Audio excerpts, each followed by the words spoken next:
the repetition can take, like, if you had just written this poem without the form and without the repetition, just straight through these lines, I don't think it would have had the same punch as this does with the repetition, because there really is a strong progression. With each time these lines appear, they appear in a different context. I mean, it's like, I don't know if context is the right word, because it's almost like it's like the line appears the first time, and the second time it appears, it's in another split second of the bigger moment. You know, it shows the changes that are happening and the impact that it's having. So they kind of take on new life and new meaning each time they appear. I think that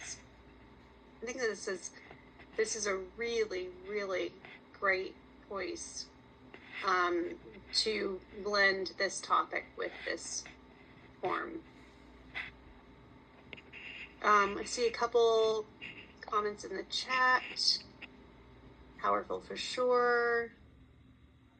Okay, Kate, I will, you came in a little bit late after we addressed the poem number 3 links. So if you could just hang back at the end of class, I'll explain that. But I think you came in after we had talked about it. But focusing for now on Chris and this poem, what do you guys, what else do you, what are some things that he can work on?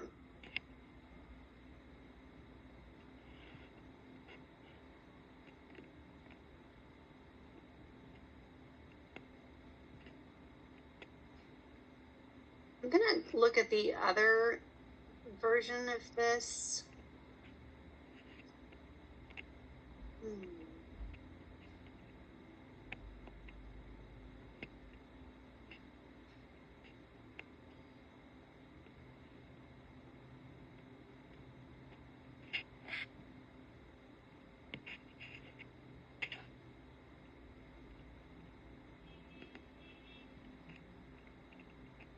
I think because it's succinct, it's all the more powerful.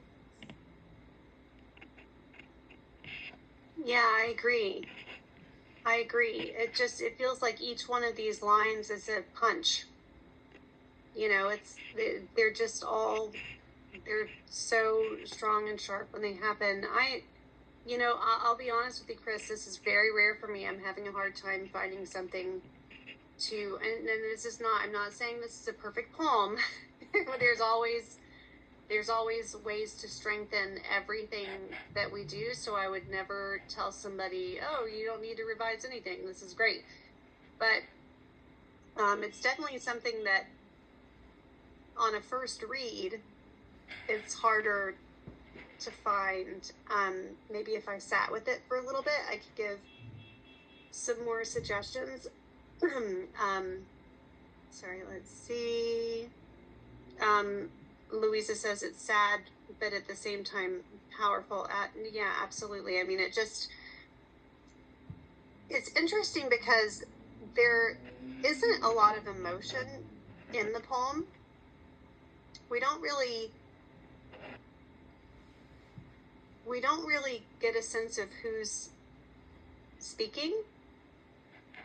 You know, if it's somebody who is personally affected, or someone who just saw this story on the news, or even a police officer that arrived at the scene. I mean, it really could be anybody.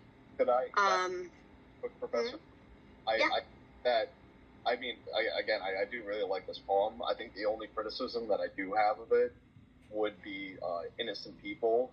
Feels like, I don't know, it feels like there's a lack of connection there to, like, the, obviously this is a very sad poem. It feels like that there's a lack of connection to the victims of this kind of situation.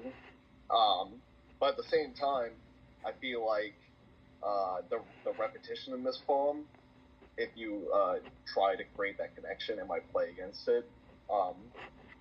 I it's kind of hard to put into words. Again, I agree on the first read. It's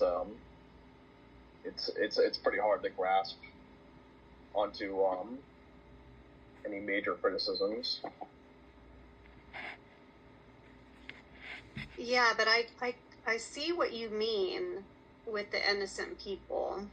Chris, does that make sense to you when you look at it, that could be a bit stronger, a bit more connection to the people?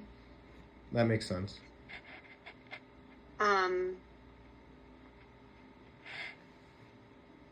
Yeah, but somehow, like, it doesn't contain a lot of emotion, but it's still very, somehow, just all as a whole piece is very emotional. One thing I will say, I think that's a great suggestion from Lucas, but I will also say this needs a title. And sometimes with things that are so kind of cut and dry as this poem, sometimes the more personal side of things, or that human connection, all of that can come through in the title. So that's something to think about too. Let's see, we've got a comment in the chat. Louisa says it's something that happens all the time. The sound of the poem sounds real and artistic. At the same time, it makes me feel different emotions when I read it. Yeah, I think it's a really, really strong start. And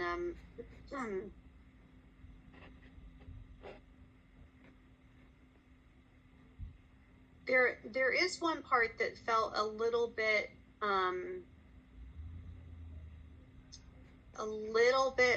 awkward, which again, it's that last stanza. It's so tricky, but where you have innocent people driving head-on, undeserving of their fate, trapped in a twisted heap of metal, driving head-on, the monster and his truck, trapped in a twisted heap of metal. It all started with a drink. There's just something about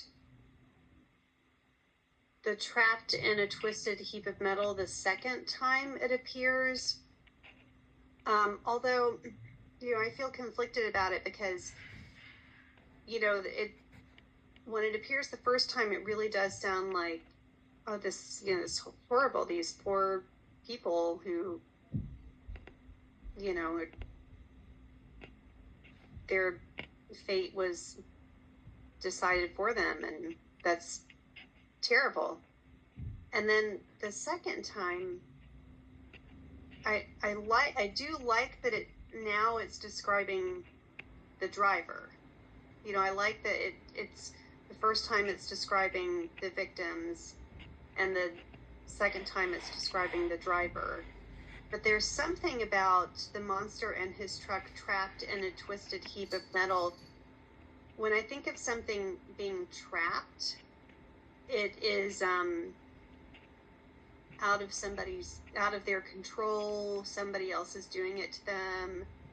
Or that they are powerless. And so in this case, he did it to himself, and he did it to other people. And so I don't know, that word trapped is a little bit tricky for me, but I'm getting real nitpicky. So, a couple things to think about, word choices. If you don't mind, Professor, when you said that, I'm not a professor and I don't creative write, but I think that when you described it, like when you said it like that, he did trap himself. Like, you know what I mean? Like, so it kind of worked that way. Like when you said it, I was like, oh, I kind of think the opposite. Yeah, and okay, so this is why we have these workshops, because, and please never ever start a comment with, I'm not a professor, and because it really, in a class like this, it makes little difference. We all truly have the same sort of clout in these conversations because we're all readers and that's all we need to be to give our feedback. But this is the beauty of a workshop and a conversation because we may not all agree.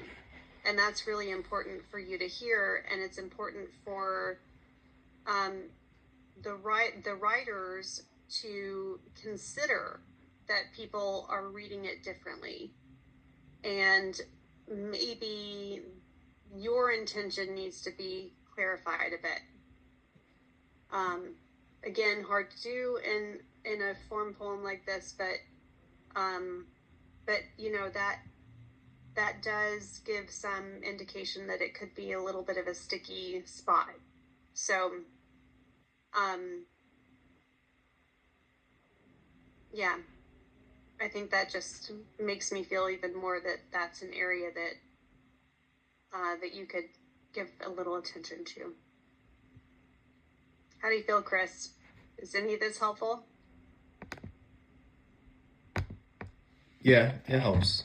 I appreciate everybody for what they said.